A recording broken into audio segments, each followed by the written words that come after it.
संग में है, यूरोप में।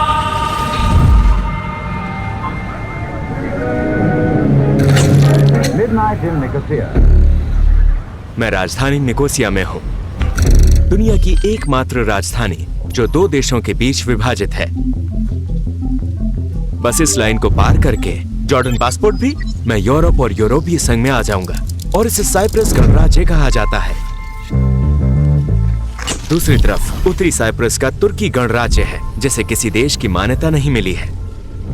ये ग्रीन लाइन इस पूरे द्वीप को अलग करती है। इस लाइन पर संयुक्त राष्ट्र की सेनाएं तैनात हैं, जिसे वो बफर जोन कहते हैं। निकोसिया एक विभाजित राजधानी है।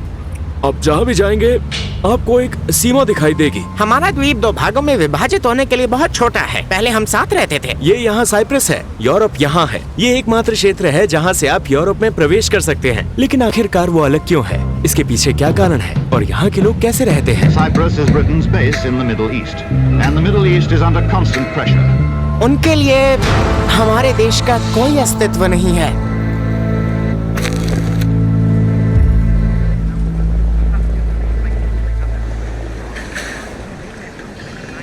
ठीक है दोस्तों, हम उत्तरी साइप्रस जा रहे हैं। ये तुर्की का हिस्सा है, इसे वीजा की आवश्यकता नहीं है, लेकिन ये एक अंतर्राष्ट्रीय एयरपोर्ट है। हम उत्तरी साइप्रस जा रहे हैं। यहाँ उत्तरी साइप्रस है और दक्षिणी साइप्रस है। यहाँ ब्रिटेन और यूरोप भी है। इस द्वीप की एक कहानी है।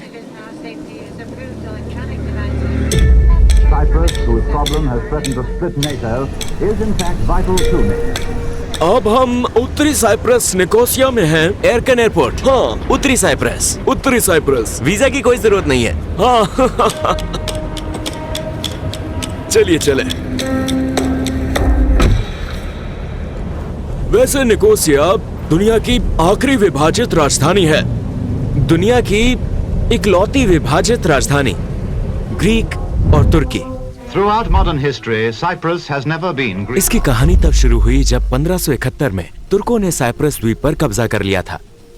वो 1878 तक 3 शताब्दियों तक यहाँ थे। उसके बाद तुर्कों ने द्वीप का शासन ब्रिटेन को सौंप दिया।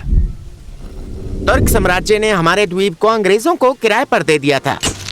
ब्रिटेन को रूस के विरुद्ध युद्ध में अपने साथ खड़े होने के लिए प्रेरित करने के लिए 1914 में प्रथम विश्व युद्ध की शुरुआत के साथ तुर्क ब्रिटेन और मित्र राष्ट्रों के खिलाफ जर्मनी के साथ खड़ा था। इसलिए ब्रिटेन ने द्वीप का पूरा नियंत्रण अपने हाथ में लेने का फैसला कर लिया और इस पर कब्जा कर लिया। उन्होंने इनके लिए नियम बनाए, उन्होंने संविधान बदल दिया।